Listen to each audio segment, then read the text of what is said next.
down it, selling ball, candy. Man on the macho like Randy, the chopper go out to for granted. This nigga bullet you bandit, hope we kill it. Hello everyone, Honda has recently launched a new motorbike which is 184 cc's. Let's talk about a few features of it. सबसे पहले जो आपको मिलता है वो है sharp design. इसका design बहुत शार्प लुकिंग है। इसमें ऑल एलईडीज़ का यूज़ किया गया है, चाहे वो उसका फ्रंट हेडलाइट हो, टेल लाइट हो या फिर उसके ब्लिंकर्स हो। साथ ही साथ इसमें जो इंजन किल स्विच पहले नहीं मिलता था वो अब इंजन किल स्विच इसमें ऐड किया गया है और हज़ार्ड लाइट्स भी उसमें ऐड की गई हैं। आपके पास हज़ार्ड लाइटिंग का भी फीचर है। ये इस सेगमेंट की मोस्टली गाड़ियों में नहीं मिलता है, ये आपको मिलता है सिर्फ और सिर्फ हीरो एक्सट्रीम में। बाकी आप अलग से आफ्टर मार्केट लगवा सकते हैं। इस गाड़ी का पावर है 16 Nm और इसके रेवोल्यूशन पर मिनट नंबर स्पेसिफाइड नहीं है अभी तक, वो गाड़ी आने के बाद ही पता लगेंगे। साथ ही साथ इसमें 17 PS का पावर मिलता है। सबसे अच्छी चीज़ जो इसमें ऐड की गई है वो है यूएसडी फोक्स। थोड़ा सा इसमें एक सोचने की बात यह है कि क्या ये इंडियन रोड्स को विथस्टैंड कर पाएगा, बिकॉज यूएसडी फोक्स की मेंटेनेंस बहुत ज़्यादा होती है।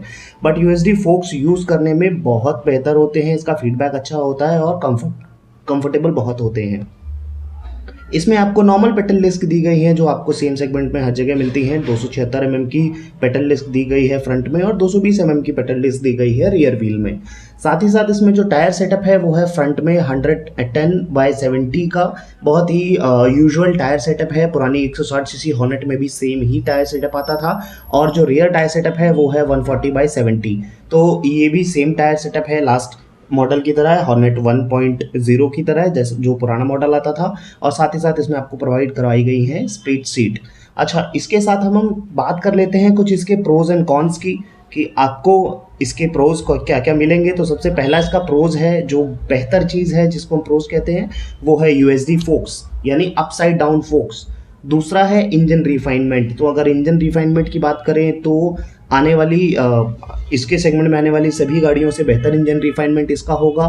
डिज़ाइन की बात करें, इसका डिज़ाइन भी बहुत अच्छा, बहुत कूल है। काफ़ी स्टिकरिंग वगैरह में देखने को मिली है। डिज़ाइन वैसे भी सब्जेक्टिव होता है, शायद आपको अच्छा लगे या ना लगे।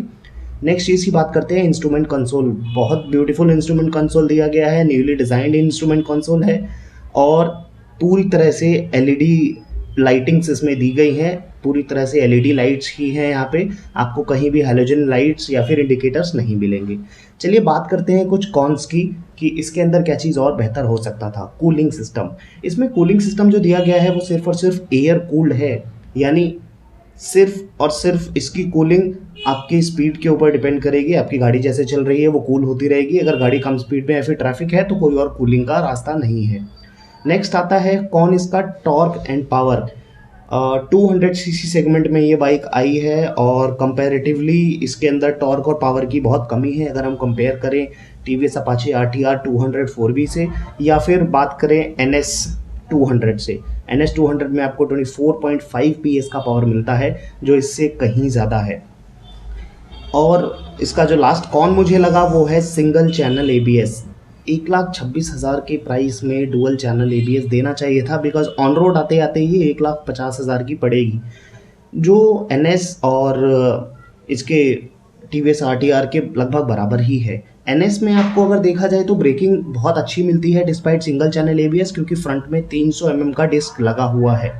और RTR में आपको डुअल चैनल ABS मिलता है। उसकी जो डिस्क्स हैं वो लगभग सेम साइज़ की ही है, डिस्क साइज़ में फ़र्क नहीं है, बट डुअल चैनल ABS होने की वजह से ब्रेकिंग बहुत ज़्यादा प्रिसाइज और बेहतर हो जाती है।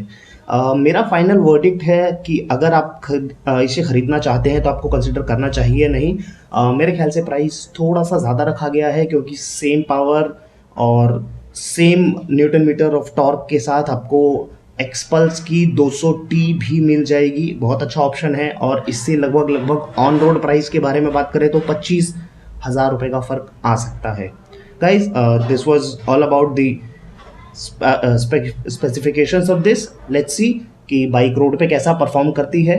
अब तो रोड परफॉर्मेंस टेस्ट के बाद ही हम बता पाएंगे कि ये गाड़ी अपने कंपटीशन से बेहतर है या नहीं। Till then please like, subscribe and share it with your friends. Thanks. Have a nice day.